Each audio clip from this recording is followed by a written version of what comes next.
This is the MFA&P podcast, episode number 7. Let's get it. All right, welcome to the show.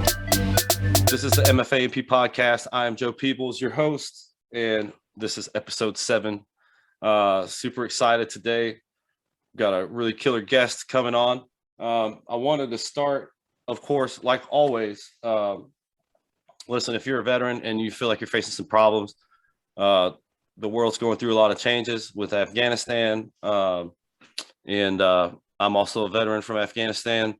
I understand the emotion and the anger and the joy and the confusion you might be feeling. There's a company out there that you can call if you need help. They are the Veterans Crisis Line. The phone number is 1-800-273-8255. Again, 1-800-273-8255. Give them a call. They're there for you to support you. If you're a family member, you think you've got a family member that's going through something, you might not be a veteran, but you've had to live with that person and you know them. You can also call this number. You can also text them at 838-255. And they'll respond to you. So, hey, if you think you got an issue or if you know somebody needs some help, give them a call. All right. So we're going to get right into it. Sorry, I'm staring at my notes. I'm not used to having a camera on me. This is new for me. So today, I wanted to bring a guest to you guys. My guest today is currently the director of talent acquisition for the MRO Insider. And she's been doing this for quite a while as a recruiter, and she kind of fell into aviation on accident, if I've heard correctly. And really excited to have her here today. Wanted to introduce everybody to Sarah Parlari. Welcome to the show. Thank you very much for coming. Yeah, thanks for having me, Joe. I appreciate it. All right, so listen, Sarah is she's been doing this for a while. I'm just gonna let her tell you what she does and where she's from. Maybe what got you into aviation and what you do today. So yeah, the floor is yours. Welcome to the show. Thank you. No, thanks for that. Hopefully I can deliver. So I got into aviation specific recruiting because I wanted to get some more corporate, like W-2 type recruiting experience on my resume. I had gone from being an entrepreneur for many years and kind of just had this mental shift at 25 where I thought that I needed to get corporate or W-2 experience on my resume. And so I went and worked for a really large, really well-known agency. And so kind of how they work through their tiers is when you start staffing commercial, warehouse, things like that, and then move into professional services. And then when you can really talk the talk and walk the walk, then skilled trades in aviation. So I was lucky enough to that the office that I went into had an opening for aviation and I had previous experience. So they matched me in that department. It was definitely, I remember when they called me to tell me that I was going to be doing aviation recruiting, and I was like, why? Because I was so used to recruiting things like professional services. So HR, bank tellers, loan officers, that whole realm, finance, that side of things, that I just kind of thought that that's where I would end up. And so and it was just so funny because I was very girly and feminine and didn't know. I at that point had thought that the only thing that flew was commercial aircraft. So, oh, okay. Yeah, so it it was a really interesting, like, opposites attract pairing. And yes, like, as I had said recently, my manager was pretty frustrated with me in the beginning because it didn't click, like learning it on paper.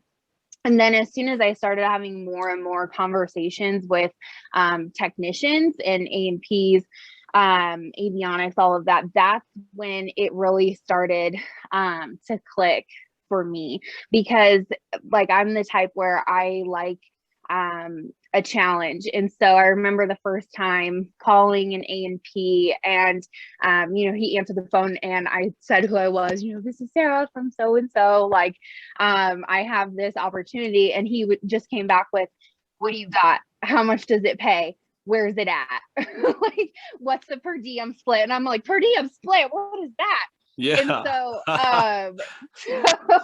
so I, like, that's where, like, the rubber met the road for me. And I was like, okay, like, it was a challenge, I'm going to do this. And so throughout more and more conversations and learning more from techs, and like learning about their lives and like how they got involved in the industry, like whether they were veterans or like they had grown up that way or they knew of the opportunity, that really excited me. And so I progressed on from there, and moved outside of just staffing for the Pacific Northwest, and have since staffed in the industry across like every platform all across the US. So did you do a lot of corporate from starting that? Was it all corporate, or was it like all like manufacturers? Like I did, I used to get calls from a couple people about Bombardier out in Macon, probably 3 or 4 calls a week about it. And they would always be asking me, like, hey, we just need you here for the weekend. Could you come up for the weekend and do just a couple hours, give us 40 hours this weekend. And I was like, no, we're not going to do that. But, right. Yeah. No. Yeah. So we did a mixture. The hub where I was located at, I was in Seattle at the time, so in the Pacific Northwest. And then large agencies will also, there are bigger clients that are looking for like quick contract staffs like that. They will have all of their recruiters kind of source and call. It's like a mad dash to the phone of like who can call who first. That was not my style. I definitely, I have a phrase where I say that I think that aviation recruiting is really at the mercy of the metrics in the industry. And that just wasn't who I was. And so I didn't work out well in the like agency side of things, because as you said, you're having 20 different people call the same 20 people on the same job 20 times a week. So that's not who I was. And I learned that pretty quick. Yeah. That's interesting. So when you started, so you were doing HR, and you said bank tellering and stuff like that. Were you kind of the same way? Did you kind of bring that culture from what you were doing before to what you're doing now? Is that something that you've just kind of always been like? Where do you think you learned that to really assist the person versus just find a number, plug them in, who cares if they turn around, or turn over or not? Right. Where do you start to get that idea, that inspiration? Where did that start from? Yeah, I think it's rooted pretty deeply, like what I had a really tumultuous childhood, and so that grew into developing like empathetic behaviors and relating to people. I was a teen mom actually, and had my first son when I was 18. And so I feel like I could sense more like that people want to feel important and be treated differently. And something that happens a lot in mass recruiting like that is, there's such a bad rap for it because people are treated like a number, and just kind of like that plug and play, like butts and seats mentality. And so I think that just the philosophies that I developed over time in like my early childhood and like young adult life caused me to just really not like speak into that narrative further, is what I think it came from. Yeah. Yeah, it's interesting. I feel like I learned that lesson coming into because I was overweight dude in the military. And if you're overweight, you can't get promoted. They treat you like crap. And I was that guy the entire time I was in the military. So I couldn't get, all my friends that were making all these promotions. Uh, I wasn't getting that. And I saw how people treated me because of that. And I learned like I don't, I don't ever want to treat anybody like just a number, And Right.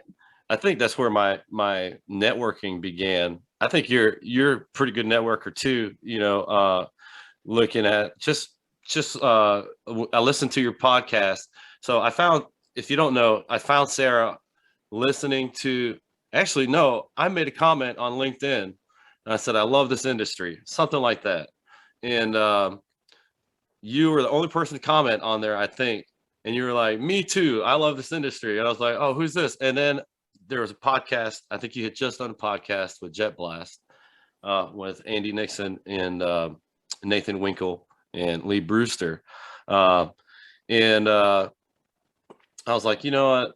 This is a perfect person to bring on this show because you just seem like you have the correct idea of networking, not just networking as in what am I going to get out of the situation? What's my Right. percentage, of the fee, No, you know? exactly. And I think that is something that is needed in our industry. In all honesty, I think that mentality is needed because I think that the A&P mechanic that is coming in now, not only the A&P mechanic, but any portion of the industry, they're a different type of person now. They learn different than how I learned. You got YouTube, you've got Instagram, you've got all this stuff, all this resources right here at your fingertips. They crave information, and Mhm. they crave a different type of learning. And so that kind of brings me to my next question with you, and that's talking about culture. I hear you speak about culture a lot, and I want people to understand uh, what what do you mean when you say culture? Because this is kind of a new idea in the industry. So yeah, what is culture? When you say culture, what are you talking about? Yeah, exactly. And as you said, I think that the industry has changed so much to where it's become about like, where can I work versus where do I want to work? The industry's diversified itself so much. There's a lot more, media, a lot more education. People are coming out of the military or coming out of school and um, seeing like so many different options for them to go into versus like before it used to be these are your 10 choices, choose from this list and get that time under your belt, and then when you've got like x amount of years of experience then maybe you can move up. I just talked to a guy the other day who was a real estate agent and now is an A&P mechanic. Like it's changing so much. And so if companies aren't aware of how much time and effort they need to be putting into their culture, that needs to be the focus, because the difficulty of finding technicians to want to come to your company and to stay, that's how you can differentiate yourself. I hear all the time from DOMs and VPs, like why, looking down on people of like, why would somebody just go somewhere else for $1, $2, $3 more? Well, when the leadership's not there, why would it matter for them to stay when they can go and get that and then maybe something else? So to me, culture in the industry is taking down that hierarchy of technician, quality manager, DOM, VP, and really blending it all together. Like the technicians want to see you participating as leadership in what they're doing as well too, because you were once there before as them. And why would you want people to come to your company? Of course, companies need people that want to be technicians forever, but why would you want people to come to your company where you're breathing into them that that's all they're ever going to be? And I see that a lot because before it was like a huge abundance mindset with the industry. It was, you could get anybody and everybody, and now it's so scarce and who you can get and who you can get to stay, that how you treat them from the first phone call of the recruiter calling them to you interviewing them, which is more so like them interviewing you now as the company, and then the onboarding process and how you treat them day to day and how you're putting yourself out there, getting on the floor, engaging with them is so important and so vital if you want people to stay loyal to your company in today's market, essentially. Yeah, I completely agree. I feel like sometimes, I've always felt like, man, every time that I've changed jobs, I've changed jobs a lot. I've used a lot of recruiters. I can't remember her last name. There's one recruiter that I worked with. Her name is Robin, and she worked at Global Air, I believe, Global Air Services. And she helped me find 3 jobs, man. She was boss, dude. And she helped me for a couple years find a job. And I landed a job with Stevens Aerospace as an AOG tech. My dream job. This was like, well, not my dream job is helicopter power line cleaning, right? That's my dream job. But this is as close as it gets on corporate aviation for me. So I got to do AOG maintenance, and she helped me get that job. And like finding a recruiter that was able to do that, man, I wish I knew her last name. I'll have to scour through my emails now. But using a recruiter helped me a lot. It really helped me, and especially a recruiter that was willing to work with me and find me a spot that I was looking for.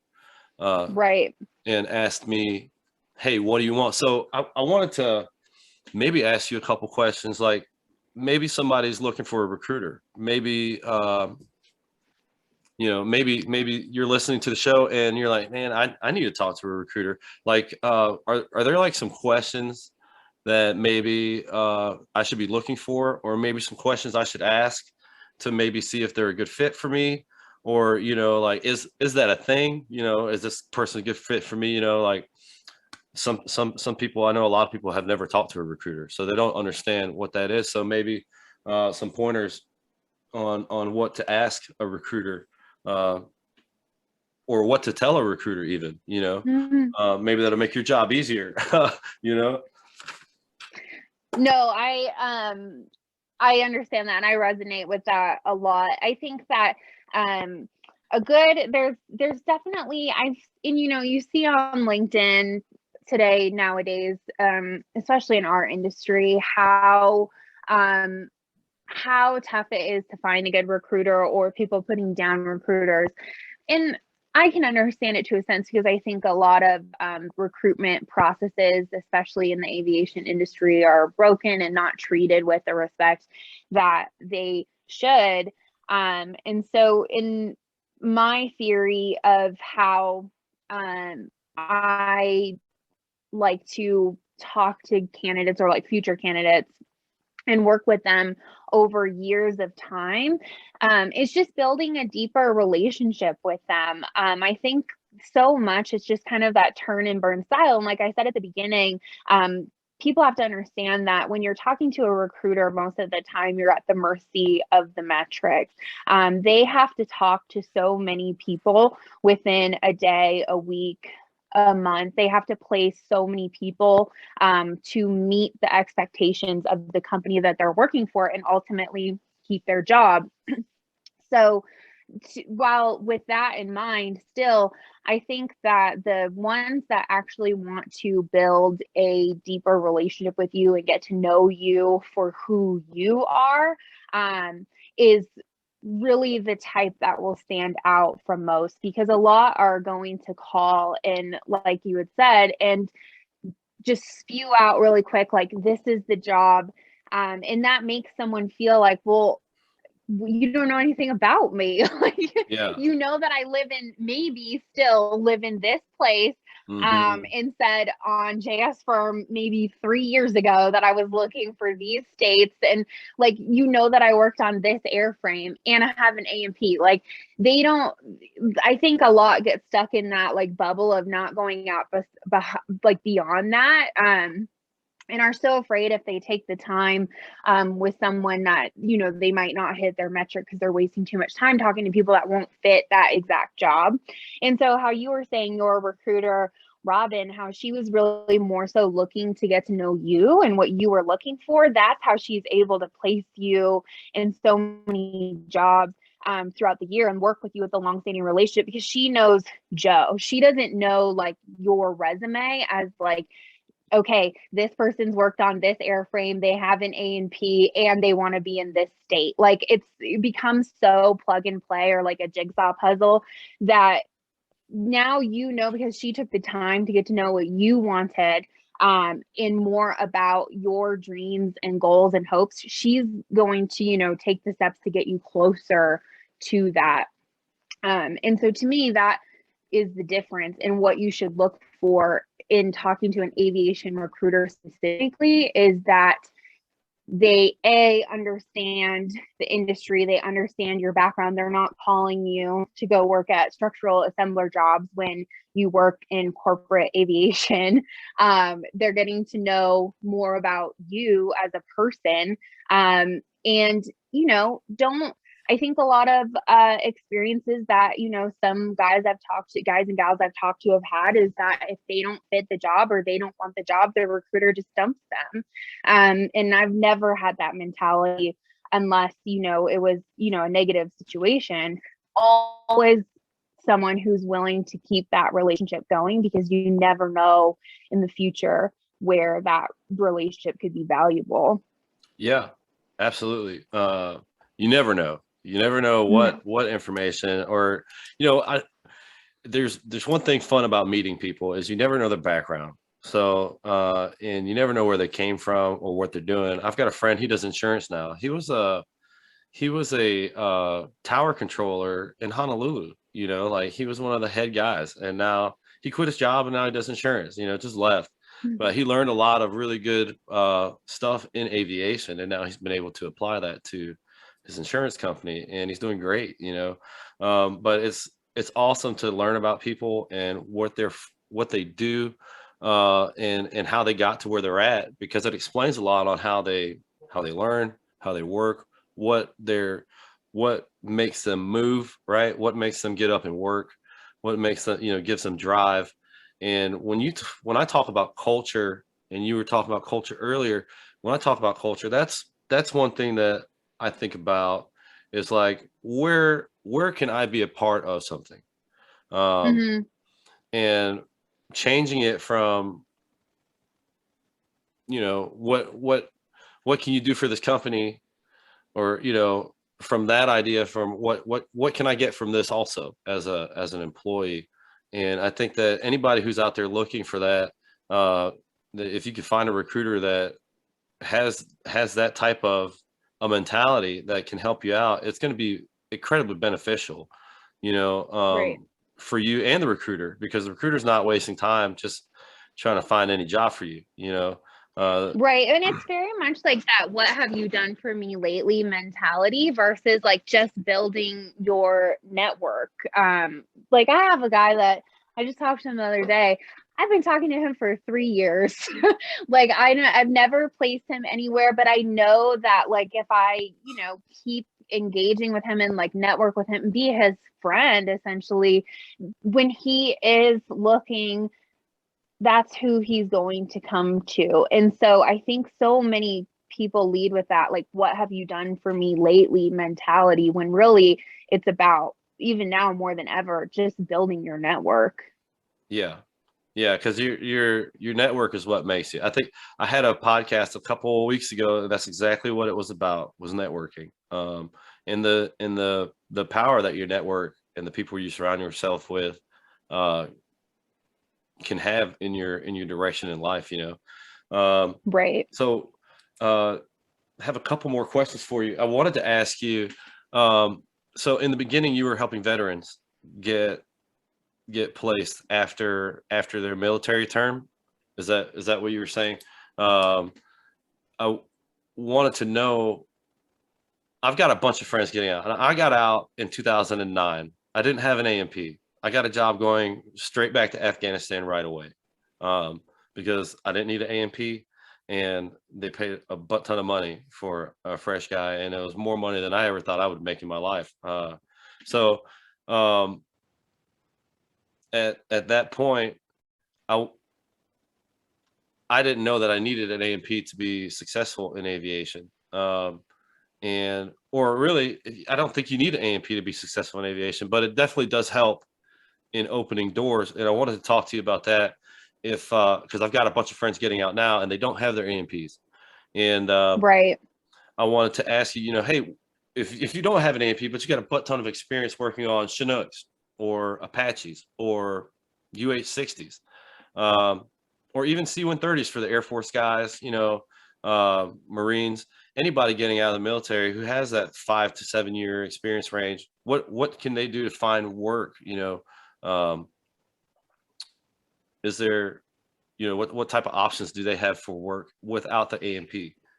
Right, absolutely. I think that it starts with getting really clear before you are out, getting really clear with what you want to do with your career in aviation long term, and setting out those expectations, because it can change over time. I think that, moving from one bucket to the other, so being in service to coming out and working on a DoD contract, a lot of people do that because there's very little career transition happening there, so to say. But then what happens is they get out, and then I've found over time that they get a little bit burnt out of that, contract work and lifestyle. Some love it, but some get burnt out and they're focused on, other things. And so, but then they'll get into the predicament of they want to move into, corporate or commercial or something else, but they haven't gotten their A&P.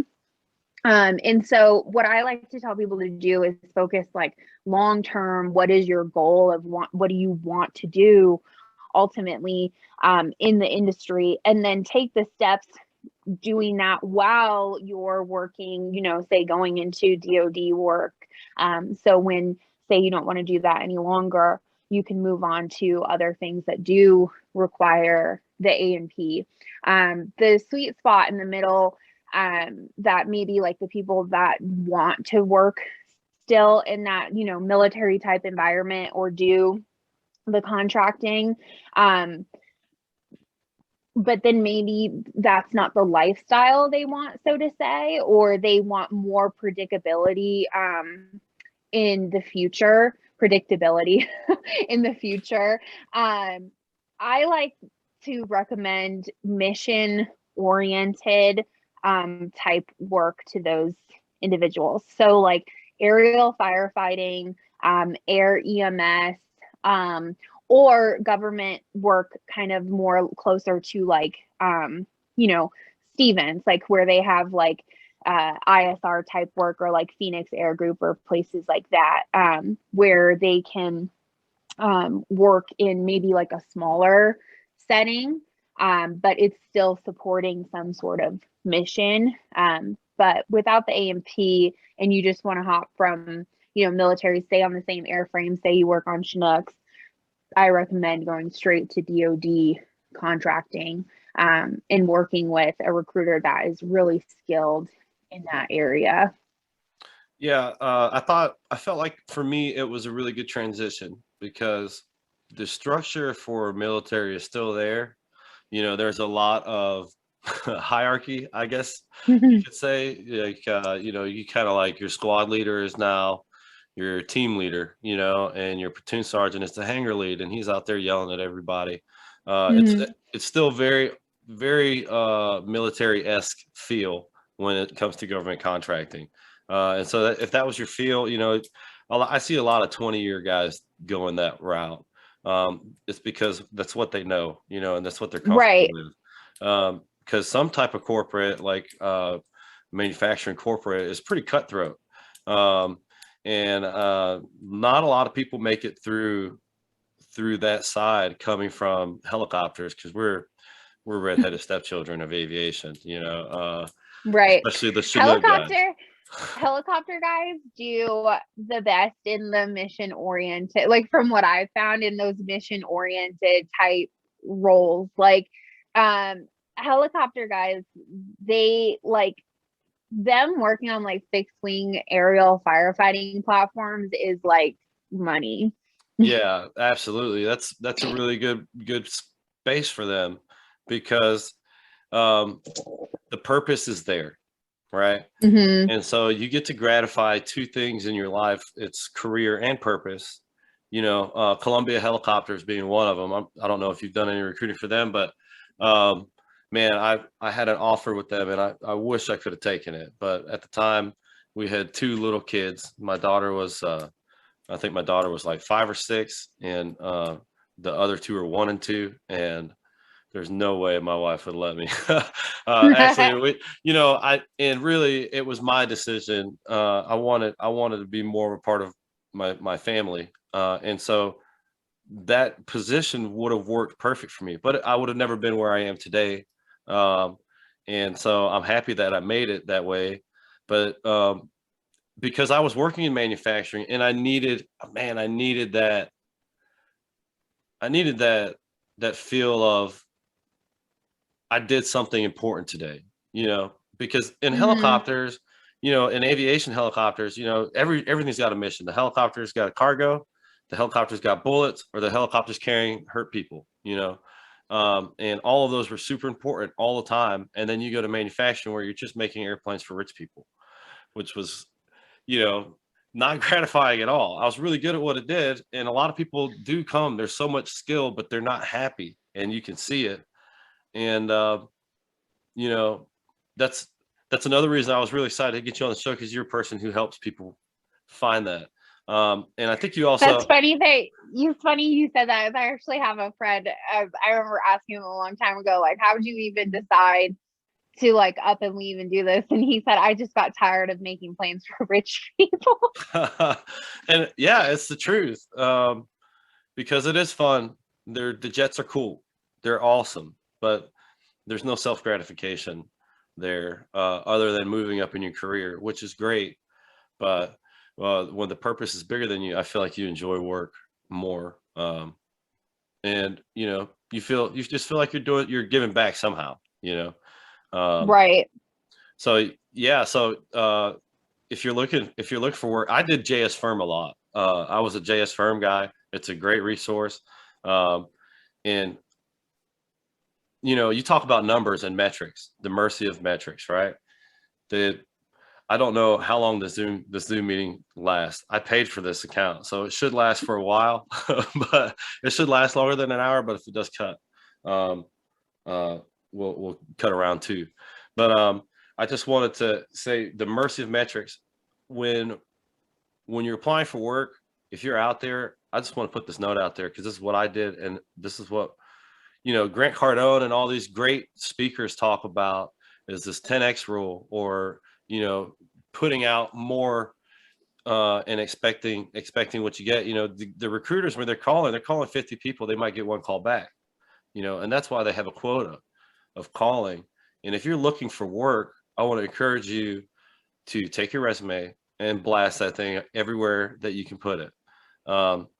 Because what will happen is, out of the 200 resumes that you put out, on a weekly basis, don't do it once or twice, just throw them things out, keep them coming. Out of those 200, you might get 4 calls. you might get 10 emails. You might get, hey, we want to talk to you. And then after that, you'll get 4 calls, 4 interviews, and then shoot, man, you might get 2 offers.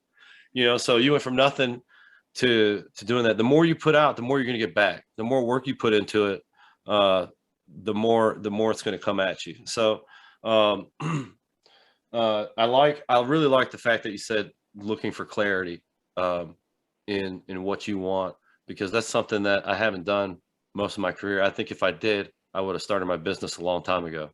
Right. Well, and what I mean by that too is like piggybacking off of what you just said is really understanding your potential. I have a guy who I worked with a long time ago. We're still really close friends to this day. And he was in a manufacturing situation, didn't even have his A&P yet.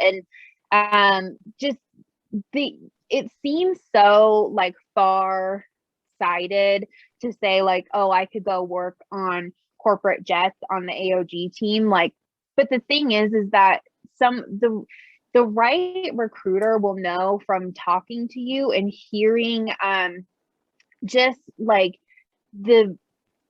invalidate you from you speaking your truth of like you're saying, like the 10Xers, like the ones that believe in who they are as a person. They may not have like those exact skills, but they're a damn good technician. They understand what they're doing and they can speak to how they will be in the future. And so this guy that I worked with, like that was the situation. He ended up getting the job and going on to run their AOG. Like the right person will champion you to the finish line. Like I see a lot of people getting, and I just saw this morning, is like, why are job descriptions so stringent? Because a lot of times companies don't have the capacity or the understanding. I see a lot of internal teams in aviation don't understand like their airframes. They don't know what airframes match the ones that they have. They don't know what like systems and engines are the same. And so they're only looking for like 7 years of this. Like, and if your resume doesn't say turboprop in the resume, but like they won't connect that with like you saying in your resume that you worked on King Airs, like the connection isn't made. And so I strongly suggest of waiting for the people that understand aviation on a deeper level and you speaking your truth and speaking with confidence and conviction of like who you are as a technician. That's the right marriage of a position for you. And I think a lot of people get stuck in that like treading the water area of like, oh, this pays good, they called me back. Like, believe in yourself in that aspect. Yeah. And being confident is it is different from being cocky.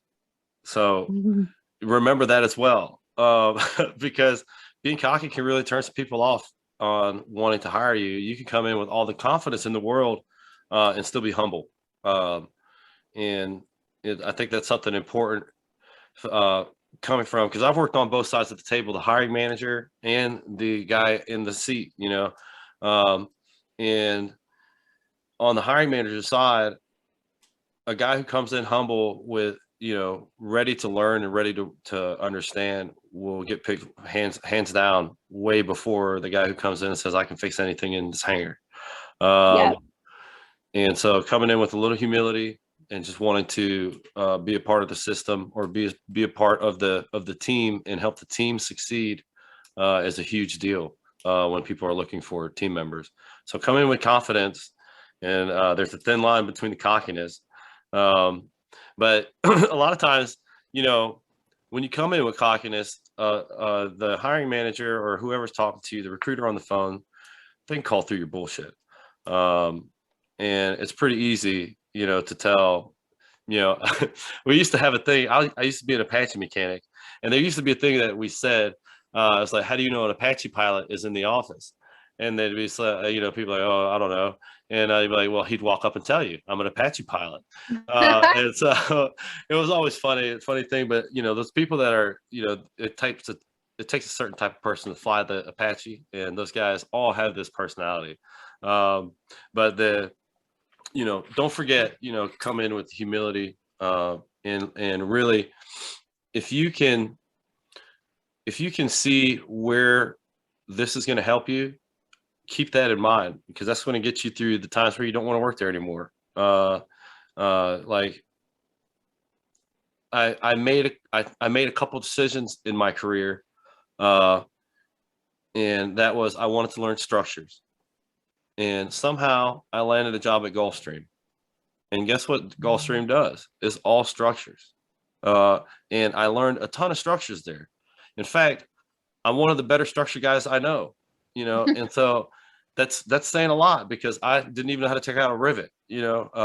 Somebody gave me a drill and said, take out the rivet. And I looked at them like they were talking Chinese. I had no idea what they were talking. And I sat there and looked at that rivet for about 3 hours. And then he came back and he's like, you haven't taken the rivet out yet. That's how much I didn't know. And I made the decision to go there to learn specifically structures. And man, I learned a lot. And I learned also a lot about being a leader, being a organized team lead. So when Sarah talks about clarity, that's exactly what she's talking about. And that's something that you can do, is like, you can be like, okay, I want to be, a master fabricator. Well, guess what? You got to go learn structures. Okay, now I want to be a fabricator. Now I can look back and backtrack. What do I need to do from where I'm at right now to what I want to be in the long game, right? And you can start learning your skills, gaining these skills at different places for free without going to school and getting paid for it. And really, you're learning the craft so well that you're going to be considered one of the better people that do this, because the manufacturing schools are fantastic. Right. Heavy composites, heavy structures, electricity, avionics, all that stuff is there. So if that's something you're into, that's also a good path to go to. You just need to know where you want to go. It's just like Sarah was saying earlier. Know what you want to do. And if you don't know the long run, maybe set a 2-year plan, or a 1-year plan, where even make a money goal, something, make a goal and chase it. Yeah. So, well, and as I'm sure like, success isn't linear. I think that I noticed that a lot with guys early in the industry. They come in with this attitude of like, I am looking for where I'm going to be forever, but you can't, like you're saying, you can't learn all these different things from just one stop. Some people can, some people do, but the thing is that I always ask, I don't know why we treat aviation any differently than any other industry. Like, an A&P mechanic working at some place, like every new place, like every 1 to 2 years, like that's how people behave in other industries. Like, to me, it's always interesting, like when I hear leadership consider that job hopping and things like that, because that's the only way that they're building up their expertise and their knowledge, and becoming multifaceted. Yeah. And, I feel like there's a certain amount of years, like for me, morally, like, okay, if you're going to send me to a school, I'm going to stay here for a certain amount of time, whatever time that is. If it's not required on a piece of paper, I lost my job at Gulfstream. That's the only reason I didn't stay there as long as I felt like I should have. But if somebody has the willingness to invest in me, I have the willingness to invest back into the company. And I think that's something that is understood. It's starting to be understood with the culture, right? The culture started to be like, hey, if we invest in these guys, they feel like they owe it to us to work for us. And not only that, like, it's a give and take, it's really a give and take on the side, because before that, I thought I would retire at Gulfstream, and I saw a lot of guys leave at like 72 years old, 74 years old. And I realized, no, that's not what I want to do with my life. I don't Right. want to turn a wrench till I'm 72, Um, and so that's why I've jumped and made all these changes in the last couple months. It's really because it's not part of my vision, right? And as soon as I found clarity in that, I was able to make moves, to move that way. But this was not my clarity until like the last 2 years. So your vision will change as you progress. And using a recruiter, you could call a recruiter. If you have a good relationship with one, I recommend just staying with that one. But if you don't have one, maybe reach out and find one. You can find people just like Sarah on LinkedIn. And I don't know is there any other avenues of that they can reach you at specifically, Sarah? I don't want to drop it like that. I'm sorry, put you on the spot. But if people are looking for a recruiter, looking for you. No, I loved something you said earlier about like you can put your resume out there 200 times. Like you'll maybe get some phone calls, you'll get a ton of emails. I think a lot of like recruiters live in that email land. Definitely not. I'm like the type like you send me your resume, I'm gonna text you. Like that's my mentality, and then build the relationship from there. And so yes, LinkedIn is the easiest way. And then email, but email gets lost. And so like making the instant connection on LinkedIn is perfect. And then taking it off of LinkedIn from there. Yeah. And I'm gonna put out a little tip. That's something that's been working for me lately is, dude, you've got a phone, and you can record a video on your phone. Just like, hey, what's up? I'm Joe. This is my face. I want to put a face with a name. I sent you a resume yesterday. Little ways, like little things you can do. You can make a little video like that and send it. Don't expect anything back. It's just a quick little, hey, what's up? I'm Joe. This is my face. Get familiar with me. And it's like that little video. Somebody did that to me. And this is why I started doing it, because they did it to me last year. And I was like, wow, like I feel so important. This guy made me feel so good. I'm gonna call him back, and I called him back. So. Oh wait, a recruiter? Did a recruiter do that to you, or someone who wanted to work for you? No, it was the guy that me and him had been talking about some business ideas that we were kind of pinging off each other, and nobody's ever done that to me. Just sent me a video text, and it really I had been talking to a couple people about businesses, and so he is the guy that I ended up talking to, because of that. That's what really sparked it. And so it's just really interesting little thing. Now I do that with all my customers. I send them a little video after I talk to them for the first time on the phone or whatever. Just so you can hear my voice. You can, writing and texting, sometimes the translation gets lost in the letters. Or in the exclamation points that you forget about, or your commas. And so, well, the aircraft mechanics are poets, and they didn't go to school to become writers. No, not at all. Yeah, that's the thing that shows character to me, and something that I'm looking for in people, especially at this point in my career. Like I can't just like willy-nilly be putting anyone anywhere. There's too much on the line. And so that's the number one thing I'm looking for in someone is character. And every mistake that I've ever made in my role of maybe people who've burned me or represented me negatively, it's because I didn't lead with like listening to their character. And there's certain character cues that people will put off, and you learn them over time. So something like that, where I can understand your character quickly, is now in my career is always a win-win for me. And I'm going to show you mine back. Yeah. Yeah. Awesome. So that's putting yourself out there a little bit is sometimes terrifying. You're going to feel this little bit of nervousness in your stomach before you step out on a limb. But don't worry, that's normal. A lot of people feel like, oh, I'm getting sick. This is not good. But, go get a little uncomfortable. Don't always just sit back and send an email and think that's okay.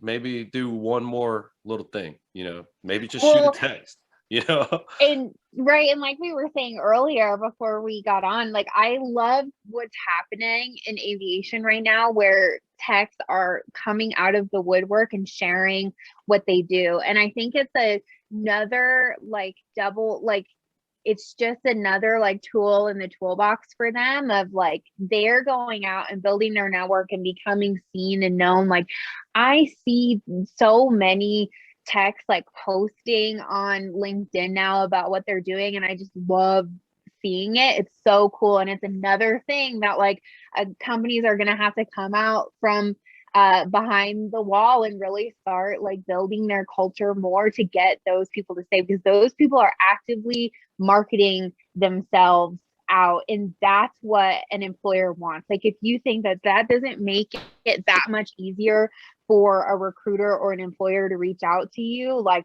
those are the people that are going to get any choice in the matter.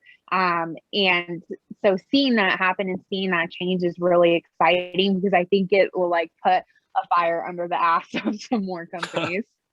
Yeah. And you know what? It's scary, because when I was doing that, I was getting told by my management that I can't Exactly. do that. And it really sucked. It really actually made me very upset. And that's part of the reason I started this podcast.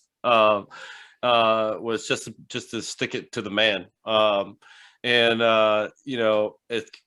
It was kind of like they had silenced me. And the thing is, you can't silence everybody. And this is the new employee. This is the new representative of your company. Right. These people that are out there doing this type of stuff, these are the people that are going to be bringing in work, and they're going to be bringing in talent, because talent follows talent.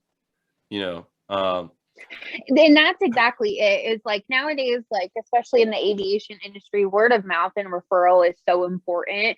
That I think is the number one way, because there's already that immediate trust built in there a little bit. And then that's who the director of maintenance is going to talk to first. Like, I'll just be real about it. And if you shut down someone's personal brand or silence them, like you're saying, that's immediately when they're going to start looking elsewhere. I think that employers don't realize how important that personal brand was until that person is gone. And in somewhere where someone is allowing them to use their platform for that company. And I've had employers try to control my network, my social network that I've built on LinkedIn. And that's the number one way for me to be out the door, because, we work really hard on that. And if companies can just let go of that control, you won't realize like how much that's actually doing for the name of your business, when you have employees feeling empowered that they can share their own personal journey supporting you. Right.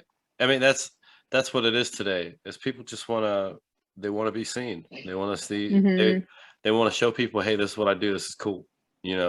And I understand that we have like policies and procedures and copyrights and trademarks and all the stuff you got to be aware of. And, but I mean, I don't think a video is going to give away every secret you got, and especially if the guy is out there killing it for you, and they're proud of what they're doing. That's why they're doing it. They're proud, like I was proud of building Gulfstreams, Right. I was super proud of it. I was super proud of working on helicopters. And, but when I worked on helicopters, I could record it whatever I wanted, they didn't care.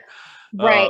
Well, and I can guarantee you those companies that allow their techs to post have no trouble hiring. Like, it's point proven. I've spoken to them and they don't, because that's what people want. Like, they want to be themselves and feel empowered. And it's like a little bit, it's like it develops a little bit of that like FOMO. I hired for a company for almost 2 years, and that was the biggest like leading driver, is that it was so passive, because people would be like, oh, I see what they're doing, like that's so exciting. Like it was there was like a touch of FOMO there that drove people to want to be a part of it. So if you're not letting your people create that, you could be missing out on a big opportunity of high powered players joining your team. Yeah. So you just want to, we're gonna segue now. Sorry. You're out in Big Sky Country, and you do a lot of recruiting out in that area, but you said you've done a lot in the rest of the US as well, right? Currently. How is the aviation job space looking right now? Are there a lot of openings? Are there a lot of need? Where's your hot spots? Real quick, guys, this is current, so this is 9/2/2021. So just real quick, if you've got any jobs that you want to plug or any locations that you want to think about, you can go ahead and just drop that real quick if you want. Yeah, I think that people are getting more of the opportunity to choose where they want to be at, because hiring is so tumultuous right now. There are so many openings and so few people to fill them, and a lot of companies just still aren't willing to bend on certain experiences and understand that they probably need to do a little bit more work internally and build a better training program to be able to staff the way that they need to. But as far as like hot jobs go, business aviation is really taking off, which is why we developed what we did with MRO Insider, because there's so much demand for work to be done on business aviation aircraft, but not necessarily enough manpower in certain areas and places to do it. And so I'd say business aviation is a really great opportunity. They're becoming a lot more flexible with allowing AOG techs to be anywhere that they want, as long as they're within, a certain amount of time from a major airport, and just giving them more freedom and more opportunity. So my biggest recommendation is business aviation AOG right now. I think that's what's hot. Okay. Hey, AOG work is fun. It's a lot of hours. And it definitely takes a type A personality, but if that's your groove, and you like watching airplanes take off right after you work on them, then that's definitely a place to go. AOG, and I think that how we were talking about earlier, people coming out of the military or coming out of school, they might not have the understanding yet of how much AOG can set you up for so much more. Like I've worked with companies who have really stringent requirements, or they work with say they're working on a really secret project, or it's experimental, or an airframe that no one else has, like in the US or something like that. It's funny, they'll say like what they want or like years of experience, but they'll say, but if someone was an AOG tech for 2 to 3 years, that would be great. And so I think that AOG sets you up for a lot of other opportunities down the road too. Yeah, because there's a lot more to being an AOG tech than any other position, really. You deal with the customers, you deal with the airplane, live airplane, deal with the paperwork, deal with the QA, deal with the parts, deal with logistics, deal with everything. And then you go do it again tomorrow, Right. That's So, well, and that's that character aspect. Like you can't be a successful AOG tech, especially in business aviation, if you don't have the right character and you can't present yourself to the customer well, and all of the other third parties that you need to be communicating with. Like that's that character, the judgment, and the independence that companies are looking for. yeah. All right, guys. So hot jobs right now, business aviation, guys, and then AOG. Sarah, I super appreciate you coming on the show today. If you guys are looking for work and you don't want to reach out to Sarah, reach out to somebody, find somebody who's like Sarah. But I recommend getting on, see what's going on with the MRO Insider, and find somebody who's going to help you advance yourself and figure out what you want to do with your career here. Right. Well, and Joe, something I'll say too is that if people reach out to me and say I don't have something to put them in, I will share them with my network and keep like an active running like Rolodex essentially of candidates that companies can view at any time. And so it's like they can be viewed at any time. So even if I don't have something to place them in, I'm always ready and willing to share people with my network. Awesome. And that's huge. That's a lot of people don't understand that, when you have a big network like that, or just people that are willing to help, that's a huge deal. So if you've got a minute, shoot your resume, spruce it up a little bit, make sure it's up to date. And if you're looking for work, you're gonna find some work. Put out those emails, get on JS Firm, get on every site that you can, find work, put in for them. You never know where you're going to fit, and you never know who's going to call you back. Just because Coca-Cola is a gigantic company doesn't mean they don't need a mechanic, or a GSC mechanic or somebody, all kinds of companies out there looking for guys and go-getters, and they're somewhere for you to work. They're somewhere for you. Yeah. So Sarah, I wanted to ask you one last question, and I asked Andy this, and I'm going to ask every guest that comes on.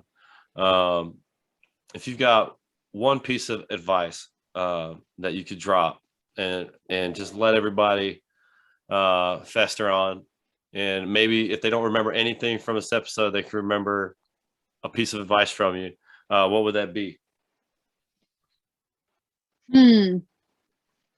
On the spot. No, that's good. I should have asked you before. No, that's good. This is what I would say is that it covers people looking for a job, maybe are unhappy in their job, want to progress, don't understand why their teams are not performing for them, don't understand why people don't want to stay at their company, or want to grow their company. There's so much more work to be done than what is on the surface level. Until you level up inside and who you are as a person and self-develop yourself as a person, you're not going to solve the issue at hand, whatever that is, or grow, or understand, like seek that clarity that you're looking for. So I know that I know I have like flowers behind me and like and it's not like a raw industry, but I promise I know this industry like the back of my hand, and we're humans too. Like techs are humans too, managers are humans too, DOMs are humans too. We all need to grow. We all need to self-develop. Absolutely. I'm actually really glad you said that, because that is something that is near and dear to my heart, and that is teaching humanity over career, right? People that work for me, I'm going to say this, and you might want to work for me after you hear this, but I tell people, like, I don't care what you do. The retention for an employee is 5 years. Max retention is what I'm looking for out of this guy is 5 years. I know I'm going to send him to school. That's going to be a $7,000 to $25,000 investment. I know I'm losing that in 5 years. And I don't care where you go or what you do. I want it to be something that's going to help you for the next step in your life. And if you go and start a business, I will help you find customers.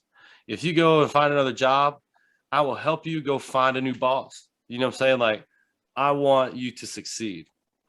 And the best way to do that is, and the reason that I can say this, and probably the reason that you can say what you just said, is because it's something that is acquired. It's worked on by an individual. I worked on it myself. Sarah, obviously you've worked on it, and I'm going to have you back because you just opened up a whole nother conversation.